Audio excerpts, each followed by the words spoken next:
Hello everyone, welcome to good evenings Telugu.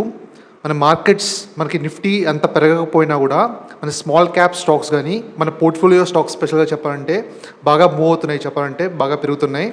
And చాలా stocks Oriana power కంటిన్యూస్గా 5% upper సర్క్యూట్లో అయితే వెళ్తుంది. ఇంకా నా టాప్ హోల్డింగ్స్లో చెప్తున్నాను, fame industries all time highs దాటి న్యూ హైస్కి అయితే వచ్చిందనమాట. అండ్ అలాగే వేరే స్టాక్స్ కూడా చాలా స్టాక్స్ అయితే రివర్సల్ అయితే బాగా వచ్చింది.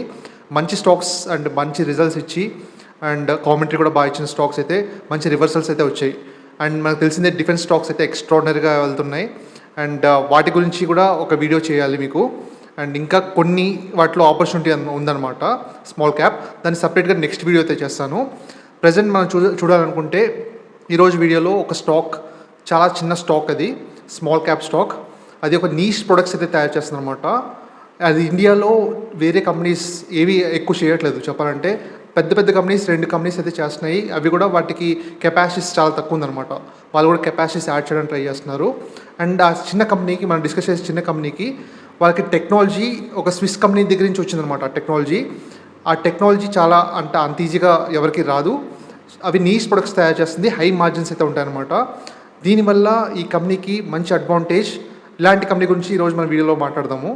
ఈ కంపెనీ చేసే ప్రొడక్ట్ మనం చెప్పాలంటే ట్రాన్స్ఫార్మర్స్లో అయితే ఉంటుందన్నమాట. మనకు తెలిసిందే ట్రాన్స్ఫార్మర్స్ స్టాక్స్ బాగా పెరుగుతున్నాయి రీసెంట్ టైమ్స్లో. ట్రాన్స్ఫార్మర్స్ డిమాండ్ చాలా ఎక్కువ ఉంది, సప్లై తక్కువ ఉంది, డిమాండ్ అయితే ఎక్కువ ఉందన్నమాట. దీనివల్ల ట్రాన్స్ఫార్మర్ కంపెనీస్ అన్నీ కూడా క్యాపెక్స్ అయితే చేస్తున్నారు. మనకు తెలిసిందే అది, అన్ని ట్రాన్స్ఫార్మర్ కంపెనీస్ క్యాపెక్స్ చేస్తున్నారు. అండ్ ట్రాన్స్ఫార్మర్స్ ఈ సప్లై చైన్ డిమాండ్ ఇంకా ఒక 3 years దాకా ఉంటుందని చెప్పి ఎక్స్పర్ట్స్ అయితే చెప్తున్నారు అనమాట.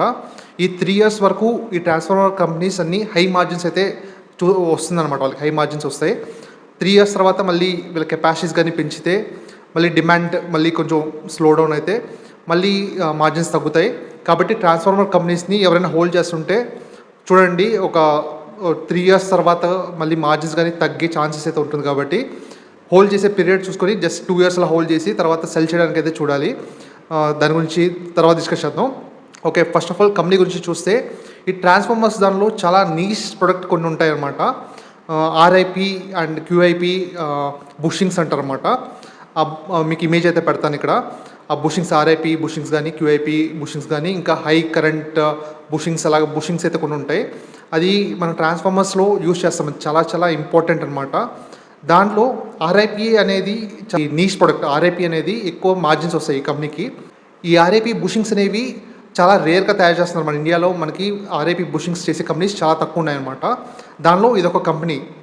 అండ్ ఈ కంపెనీ క్లయింట్స్ మనం చూస్తే టాప్ ట్రాన్స్ఫార్మర్ కంపెనీస్ అన్నీ ఉంటాయి. అండ్ మనం చూడొచ్చు ఇక్కడ సీమెన్స్ కానీ, జీఈ, జనరల్ ఎలక్ట్రిక్ కానీ, తోషిబా, ట్రాన్స్ఫార్మర్స్ అండ్ రెక్టిఫైయర్స్. మనకి రీసెంట్గా స్టాక్ బాగా పెరుగుతుంది కదా, ట్రాన్స్ఫార్మర్స్ రెక్టిఫైయర్స్ వాళ్ళ క్లయింట్ అనమాట, వీళ్ళ క్లయింటే వీళ్ళు. అండ్ ఇండియాలో ఉన్న టాప్ అన్ని పవర్ సెక్టర్ రిలేటెడ్ కంపెనీస్ అన్నీ కూడా వీళ్ళ క్లయింట్స్ అనమాట. చాలా చాలా చిన్న కంపెనీకి పెద్ద పెద్ద క్లయింట్స్ అయితే ఉన్నారు. సీజీ పవర్, వీళ్ళందరూ ఏబీపీ, అసలు టాప్ క్లయింట్స్ అందరూ వీళ్ళకే ఉన్నారు. అండ్ ఎక్స్పోర్ట్ కంట్రీస్లో మనం చూడొచ్చు, చాలా కంట్రీస్కి అయితే వీళ్ళు ఎక్స్పోర్ట్ చేస్తున్నారు. అండ్ రెవెన్యూ బ్రేకప్లో మనం చూస్తే వీళ్ళకి ఎక్స్పోర్ట్స్ నుంచి 4% వస్తుంది ప్రజెంట్ అయితే. ఆల్మోస్ట్ 95% FY 2024కి 95% డొమెస్టిక్ అయితే వస్తుంది.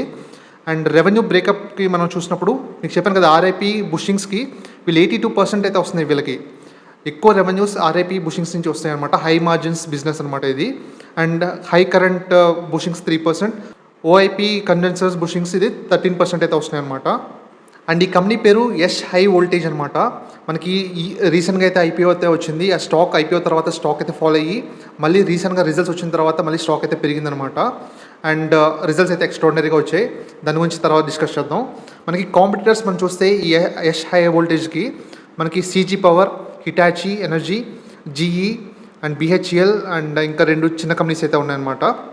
దీనిలో మనకి వీళ్ళ ప్రొడక్ట్స్ మనం చూస్తే ఆర్ఐపి కానీ ఇంకా వేరేవన్నీ ఉన్నాయి కదా. దీనిలో మెయిన్గా చూడాల్సింది ఆర్ఐపి కండెన్సర్స్ ఉన్నాయి చూడండి. అవి తయారు చేసేవాళ్ళు అసలైన కాంపిటీటర్స్ వీళ్ళకి చెప్పాలంటే. దీనిలో మనకి సీజీ పవర్ వాళ్ళు అయితే తయారు చేస్తున్నారు ఆర్ఐపి బుషింగ్స్ అయితే. ఈ ఆర్ఐపి బుషింగ్స్ సీజీ పవర్ తయారు చేస్తున్నా కూడా వాళ్ళ క్లయింట్స్ సీజీ పవర్ మనం చూస్తే, ఎందుకంటే వాళ్ళకి కెపాసిటీస్ అయితే తక్కువ ఉన్నాయి సీజీ పవర్కి, సో దట్ ఇంకా యష్ హై వోల్టేజ్ దగ్గర నుంచి కూడా కొంటున్నారన్నమాట ఈ ఆర్ఐపి. సీజీ పవర్ కూడా తయారు చేస్తారు, కానీ ఇంకా వాళ్ళ రిక్వైర్మెంట్ ఇంకా ఎక్కువ ఉండడంతో వీళ్ళు యష్ వాళ్ళ దగ్గర నుంచి కూడా కొంటున్నారు. కానీ ఇంకా నెక్స్ట్ సీజీ పవర్ కూడా కెపాసిటీస్ అయితే పెంచుతారని చెప్పారనమాట. ఆర్ఐపి వాటిపైన వీళ్ళకి క్యాపెక్స్ అయితే చేస్తున్నారు. అది వచ్చిన తర్వాత వీళ్ళకి కాంపిటీషన్ అయితే వస్తుంది, యష్ వాళ్ళకి కాంపిటీషన్ వస్తుంది. అండ్ నెక్స్ట్ హిటాచి ఎనర్జీ వాళ్ళకైతే లేదు, వాళ్ళు వీళ్ళ దగ్గర నుంచే బై చేస్తున్నారు. అండ్ జీఈ వాళ్ళ దగ్గర కూడా ఆర్ఐపి ఉంది, కానీ వాళ్ళ దగ్గర కూడా కెపాసిటీస్ అయితే తక్కువ ఉందన్నమాట. రిక్వైర్మెంట్ అయితే ఎక్కువ ఉంది. అండ్ రిక్వైర్మెంట్ ఎక్కువ ఉండడం వల్ల యష్ వాళ్ళ దగ్గర కూడా వీళ్ళు బై చేస్తున్నారు. మనం జీఈ చూసినా కూడా వాళ్ళు కూడా క్లయింట్ వీళ్ళకి, రైట్. మనకి ఈ డిమాండ్ అయితే ఎక్కువ ఉంది, ట్రాన్స్ఫార్మర్స్ డిమాండ్ అయితే ఎక్కువ ఉంది. అండ్ ఈ పార్ట్స్ ఇవి ఉన్నాయి చూడండి, ఆర్ఐపి బుషింగ్స్, ఇవి చాలా చాలా ఇంపార్టెంట్ అనమాట. అండ్ ఇండియాలో మనం తయారు చేసే కంపెనీస్ ఇవే, యష్, తర్వాత సీజీ పవర్ అండ్ జీఈ, ఈ 3 మాత్రమే తయారు చేస్తున్నాయి. మిగతా ఏవి తయారు చేయట్లేదు. ఇంకా బిహెచ్ఈఎల్ కానీ ఇవేవి తయారు చేయలేదు. అండ్ ఇంకొక కంపెనీ ఇక్కడ చూస్తే చిన్న కంపెనీ, ఇది మెహరు అనే కంపెనీ ఒకటి తయారు చేస్తుంది. అది రీసెంట్గా క్వాలిటీ పవర్ అనే వాళ్ళు కొన్నారంట రీసెంట్గా. నాకు ఆ కంపెనీ గురించి ఐడియా లేదు, కానీ చిన్న కంపెనీ, ఇంకా వాటి గురించి మనకి అంత తెలీదు ఇన్ఫర్మేషన్. కానీ చెప్పాలంటే ఈ ఆర్ఐపి దాంట్లో ఇండియాలో ఇదే లీడింగ్ ప్లేయర్ చెప్పాలంటే. ప్రజెంట్ అంటే ఓన్లీ సేల్స్ దీనిలో తయారు చేసే దాంట్లో ఈ యష్ హై వోల్టేజ్ వాళ్ళు లీడింగ్ ప్లేయర్. ఇంకా సీజీ పవర్ కానీ జీఈ వాళ్ళు కానీ వాళ్ళ యూసేజ్కే వాళ్ళకి సరిపోవట్లేదు ప్రజెంట్. వాళ్ళ కెపాసిటీస్ అయితే పెంచుతారు కాబట్టి వాళ్ళ యూసేజ్ వాళ్ళు తయారు చేసుకుంటారు. కానీ నెక్స్ట్ ట్రాన్స్ఫార్మర్స్ కంపెనీస్కి అయితే వీళ్ళు అమ్మట్లేదు, ప్రజెంట్ అయితే వీళ్ళైతే అమ్మట్లేదు. ఓకే, ఈ కంపెనీ కాన్ఫరెన్స్ కాల్ మనం విన్నాము, వీళ్ళ గైడెన్స్ ఎలా ఇచ్చారు, వీళ్ళ రిజల్ట్స్ ఎలా వచ్చాయి, వీటి గురించి మనం డిస్కస్ చేద్దాం. దాని తర్వాత at last fundamentals and conclusion గురించి మనం డిస్కస్ చేద్దాం. వీళ్ళ కాన్ కాల్లో ఫస్ట్ వీళ్ళ రిజల్ట్స్ మనం చూస్తే మనకి వీళ్ళ ఫైనాన్షియల్ రిజల్ట్స్ సూపర్గా వచ్చాయి. మనం చెప్పాలంటే revenue growth 38% year on year వచ్చింది. అండ్ ప్యాట్ మనం చూస్తే ముందు ఇయర్ 12 crores నుంచి 21.4 crores అయితే పెరిగింది. ఈపీఎస్ పెరిగింది, ఆర్ఓసీ పెరిగింది. డీటెయిల్గా మీకు ఫండమెంటల్ అనాలిసిస్ చేసినప్పుడు మాట్లాడదాము. గ్రాస్ మార్జిన్స్ మనం చూస్తే FY25కి 47.5 అయితే ఉన్నాయి. వీళ్ళు నెక్స్ట్ బ్యాక్వర్డ్ ఇంటిగ్రేషన్ చేస్తే కూడా ఇంకా నెక్స్ట్ ఇంప్రూవ్ అవుతాయని వాళ్ళు చెప్తున్నారు అనమాట. బ్యాక్వర్డ్ ఇంటిగ్రేషన్ అంటే వీళ్ళకి ఇప్పుడు ఆర్ఐపి కోర్ అయితే కావాలన్నమాట. ఆ కోర్ కావాలంటే వాళ్ళు ఇంపోర్ట్ చేసుకుంటున్నారు. చెప్పాలంటే వేరే ఇప్పుడు స్విస్ టెక్నాలజీ ట్రాన్స్ఫర్ చేశారని చెప్పారని చూడండి ఒక కంపెనీ, అండ్ వాళ్ళ దగ్గర నుంచి కొంటున్నారు ఆర్ఐపి కోర్ అనే దాన్ని అయితే బై చేస్తున్నారు. అది బ్యాక్వర్డ్ ఇంటిగ్రేషన్గా వీళ్ళ ప్లాంట్ అయితే పెడుతున్నారు అనమాట. ఆ ప్లాంట్ అది ఇంకా క్యాపెక్స్ అయితే రీసెంట్గా స్టార్ట్ చేశారు. అది ఇంకా తయారవ్వాలంటే 1 year ఈ 2026 ఎండింగ్ అయితే అవుతుందన్నమాట. అది అయిన తర్వాత ప్రొడక్షన్ అయితే వస్తుంది. అవన్నీ మళ్ళీ అయ్యేసరికి 2 years దగ్గర పడిపోతుందని చెప్పారన్నమాట మేనేజ్మెంట్. అంటే చాలా వేరే టెస్టులు చేయాలి అన్నీ జరిగిన తర్వాత ఆల్మోస్ట్ 2 years అయితే అవుతుంది. అది అయిపోతే ఇంకా మార్జిన్స్ అయితే బాగా పెరుగుతాయని వీళ్ళు చెప్తున్నారు. మన వర్కింగ్ క్యాపిటల్ డేస్ మనం చూస్తే ఇన్వెంటరీ హోల్డింగ్ డేస్ మనకి 62 days అయితే ఉంది. రిసీవబుల్స్ 49 days, అది బిలో ఇండస్ట్రీ యావరేజ్ అని చెప్తున్నారు. నెట్ డెట్ పాజిటివ్గా ఉంది వీళ్ళది. Cash and bank balance 50 crores అయితే ఉంది అని చెప్తున్నారు అనమాట. అండ్ వీళ్ళ బిజినెస్ మోడల్ మనం చూస్తే కోర్ బిజినెస్ మనం చూస్తే ట్రాన్స్ఫార్మర్స్ బుషింగ్స్ అయితే తయారు చేస్తుంటారు. మీకు చెప్పాను కదా, ఓఐపి అండ్ ఆర్ఐపి ఇవి బుషింగ్స్ అనమాట, ఇవి తయారు చేస్తుంటారు. And high value focus continues to focus on high value and high margin products like RIP and HC bushings with increased price realisation per unit అనమాట. వీళ్ళకి మార్జిన్స్ దాంట్లో ఎక్కువ ఉంటాయి.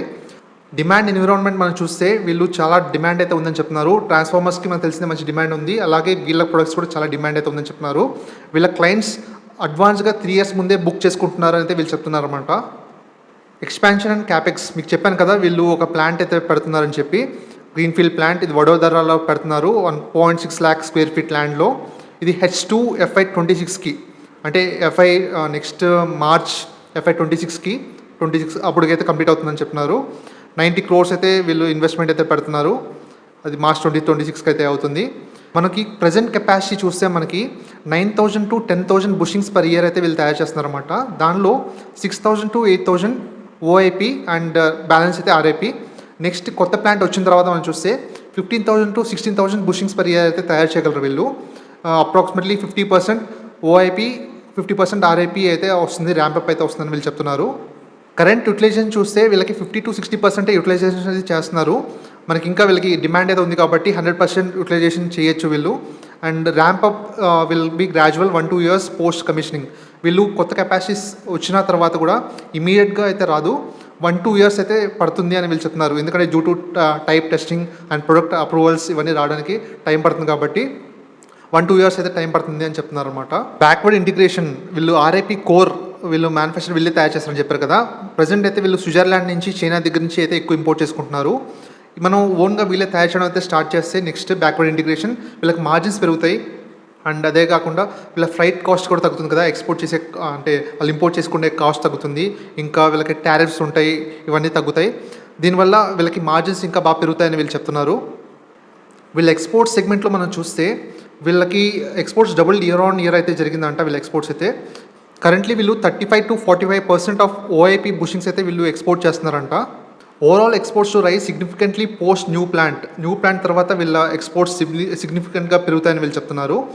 ప్రజెంట్ మనం చూస్తే ఆల్మోస్ట్ 80% కన్నా ఎక్కువ అయితే ఆర్ఐపీఏ వస్తుంది చెప్పాలంటే. వీళ్ళ రెవెన్యూస్ అయితే ఆర్ఐపీఏ వస్తుంది, అది ఇండియా ఫోకస్డ్ అనమాట. క్యూఐపీ నుంచి వచ్చేది తక్కువ అమౌంట్, వచ్చే రెవెన్యూస్ అయితే తక్కువ. మనకి ప్రైస్ రిలేషన్స్ మనం చూస్తే ఇండియాలో ఆర్ఐపీకి ఆల్మోస్ట్ 4 to 5 times ఎక్కువ ఉంటుందంట. ఓఐపీ కన్నా ఆర్ఐపీ ప్రైజెస్ అయితే 4 to 5 times అయితే ఎక్కువ ఉంటుంది. ఓకే, అదే గ్లోబలీ ప్రైజెస్ మనం చూస్తే ఆర్ఐపీకి క్యూఐపీకి 2 times ఎక్కువ ఉంటుంది. ఇండియాలో ఆర్ఐపీకి డిమాండ్ అయితే చాలా ఎక్కువ ఉంది, ఎందుకంటే ఆర్ఐపీకి తయారు చేసే కంపెనీస్ చాలా తక్కువ ఉన్నాయి కాబట్టి 4 to 5 times అయితే ఎక్కువ ఉంటుంది క్యూఐపీ కన్నా. అండ్ గ్లోబలీ అయితే కొంచెం డబుల్ అయితే ఉంటుంది. వీళ్ళ ఎక్స్పోర్ట్స్ ఓఐపీ చేసినప్పుడు వీళ్ళకి ఇండియా కన్నా 2 to 2.4 times అయితే ఎక్కువ మనీ అయితే వస్తుందంట. అంటే డబుల్ కన్నా ఎక్కువ వస్తుంది ఓఐపీ వీళ్ళు చేసినప్పుడు కూడా. అంటే ఎక్స్పోర్ట్ మార్కెట్లో మంచి డిమాండ్ అయితే ఉందని వీళ్ళు చెప్తున్నారు. అండ్ వీళ్ళు యూఎస్లో కూడా వీళ్ళ సబ్సిడరీ అయితే వీళ్ళు ఫామ్ చేశారు, Yash high voltage US INC అని ఫామ్ చేశారన్నమాట. 100% ఓన్డ్ కంపెనీ. వీళ్ళు సబ్సిడరీ అయితే యూఎస్లో కూడా పెట్టారన్నమాట. టెక్నాలజీ అండ్ R&Dలో మనం చూస్తే ప్రజెంట్ వీళ్ళు యూజ్ చేసే టెక్నాలజీ చాలా అడ్వాన్స్డ్ టెక్నాలజీ అని చెప్తున్నారు. లేటెస్ట్ యూజ్ చేస్తున్నారంట టెక్నాలజీ. అండ్ ఈ నెక్స్ట్ 10 to 15 years దాకా ఈ టెక్నాలజీ అయితే ఉంటుంది. ఇంకా కొత్త టెక్నాలజీ అయితే ప్రజెంట్ అయితే వచ్చే ఛాన్సెస్ అంటే లేదు అన్నట్లు వీళ్ళు చెప్తున్నారు. అండ్ వీళ్ళు యూజ్ చేసే స్టాండర్డ్స్ అన్నీ కూడా స్టాండర్డ్స్ మెయింటైన్ చేస్తున్నారు. ఐఈసీ అండ్ IEEE, అమెరికా దానిలో IEEE and European Russian standards అయితే వీళ్ళు మెయింటైన్ చేస్తారని చెప్తున్నారు. ఓన్లీ అంటే చాలా తక్కువ కంపెనీస్ అంటే 2-3 కంపెనీస్ అయితే వీళ్ళు మెయింటైన్ చేస్తున్నారు గ్లోబల్ స్టాండర్డ్స్ అని వీళ్ళు చెప్తున్నారు అనమాట. నెక్స్ట్ బ్యాక్వర్డ్ ఇంటిగ్రేషన్లో కూడా వీళ్ళు ఆర్ఐపీ కోర్ వీళ్ళు తయారు చేస్తారు కదా, నెక్స్ట్ ప్లాంట్ అంటే ఇంకా పెడుతున్నారు, క్యాపెక్స్ అయితే చేస్తున్నారు కదా, అది కూడా ఈ technology very few global manufacturers అయితే ఉన్నారు దీనిలో కూడా అని వీళ్ళు చెప్తున్నారు అనమాట. మనకి ఆర్డర్ బుక్ మనం చూస్తే order book significant to cover next year invoicing at 25 to 30% growth అని చెప్తున్నారు. ఎంత అని చెప్పలేదు, 25 to 30% గ్రోత్ వచ్చేంత ఆర్డర్ బుక్ ఆల్రెడీ ఉంది అని వీళ్ళు చెప్తున్నారు అనమాట. మనకి వీళ్ళు ఎండ్ మార్కెట్స్లో మనం చూస్తే డిమాండ్ ఎక్కడ ఉంది అని చూస్తే power stations, renewables, steel, cement, railways, data centres, general industry. Data centre సెగ్మెంట్లో మనం చూస్తే special range of bushings already being supplied. Special data సెంటర్స్లో స్పెషల్ కావాలంట బుషింగ్స్, అవి కూడా వీళ్ళు సప్లై చేస్తారని చెప్పారు. అండ్ వీళ్ళు చూస్తే ఇండస్ట్రీలో మెయిన్గా ట్రాన్స్ఫార్మర్స్ కంపెనీస్ 15+ ట్రాన్స్ఫార్మర్ కంపెనీస్ వాళ్ళు క్యాపెక్స్ చేస్తున్నారు కదా, వాళ్ళు పెంచుతున్నారు. వీళ్ళు 300 to 500 crores పెట్టి ఫెసిలిటీస్ అయితే పెంచుతున్నారని వీళ్ళు చెప్తున్నారు. కానీ ఈ బుషింగ్ సప్లై చేసే వాళ్ళు ఓన్లీ 2 to 3 players అయితే ఉన్నారు, దాని కెపాసిటీస్ అయితే ఎక్కువ లేవు అని వీళ్ళు చెప్తున్నారు అనమాట. సో దట్ ఈ ట్రాన్స్ఫార్మర్స్ డిమాండ్ పెరుగుతుంది, ట్రాన్స్ఫార్మర్స్ తయారు చేసే వాళ్ళు పెరుగుతున్నారు, కానీ ఈ బుషింగ్స్ తయారు చేసే వాళ్ళు అయితే బాగా తక్కువ ఉన్నారని చెప్తున్నారు. సో దట్ వీళ్ళకి డిమాండ్ అయితే చాలా ఎక్కువ ఉంటుంది. స్విస్ టెక్నాలజీ పార్ట్నర్షిప్ నేను చెప్పాను కదా ముందు, ఒక కంపెనీతో మోసర్ గ్లాసర్ అనే కంపెనీతో వీళ్ళు అంటే పార్ట్నర్షిప్ అయితే ఉండింది. వాళ్ళ దగ్గర నుంచి అయితే వీళ్ళకి టెక్నాలజీ వచ్చిందనమాట, ఈ టెక్నాలజీ.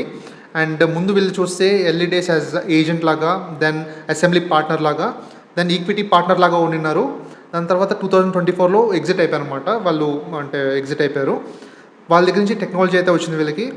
ఇంకా వాళ్ళ దగ్గర నుంచి ఆర్ఐపీ కోర్ అయితే వీళ్ళు బై చేస్తున్నారన్నమాట. అది బ్యాక్వర్డ్ ఇంటిగ్రేషన్ అని చెప్పాను కదా, అది క్యూఐపీ కోర్, అది బై చేస్తున్నారు. అండ్ నెక్స్ట్ 3 years వాళ్ళకైతే అగ్రిమెంట్ అయితే ఉందని చెప్తున్నారు. అండ్ అంటే ఒకవేళ దాని తర్వాత బ్యాక్వర్డ్ ఇంటిగ్రేషన్ కూడా వీళ్ళు చేస్తారు కాబట్టి వాళ్ళ దగ్గర కొనవసరం లేదు. నెక్స్ట్ కోర్ అయితే వీళ్ళే ఓన్గా తయారు చేసుకుంటారు. No restriction on as sourcing from others. వీళ్ళు అంటే వాళ్ళ దగ్గరే కాకుండా వేరే దగ్గర కూడా 25 to 30% ఆర్ఐపీ కోర్ అయితే వీళ్ళు బై చేస్తున్నారు అని చెప్తున్నారు అనమాట. అండ్ వీళ్ళ గైడెన్స్ మనం చూస్తే మేనేజ్మెంట్ టార్గెట్స్ 30+or- గ్రోత్ అనమాట. నెక్స్ట్ 5 years 30% గ్రోత్ CAGR లాగా ఇచ్చారనమాట నెక్స్ట్ 5 yearsకి. అండ్ వీళ్ళ టాప్ లైన్లో మనం చూస్తే 5 yearsలో వీళ్ళు 3 to 4 fold రెవెన్యూస్ అయితే వస్తారంట. రెవెన్యూస్ అవుతాయని వీళ్ళు ఎక్స్పెక్ట్ చేస్తున్నారు. అంటే రెవెన్యూస్ 3 to 4 times అయితే పెరిగే ఛాన్సెస్ అయితే ఉంది 5 yearsలో అని చెప్తున్నారు. అండ్ మార్జిన్స్ కూడా ఇంప్రూవ్ అవుతాయి బ్యాక్వర్డ్ ఇంటిగ్రేషన్ వల్ల. అండ్ మళ్ళీ ఇంకోటి క్యాపెక్స్ 2030 వరకు మేము చేయము అని చెప్తున్నారు. ఇప్పుడు చేసిన క్యాపెక్సే మళ్ళీ 2030 వరకు అయితే మళ్ళీ క్యాపెక్స్ అయితే చేయమని చెప్పారు.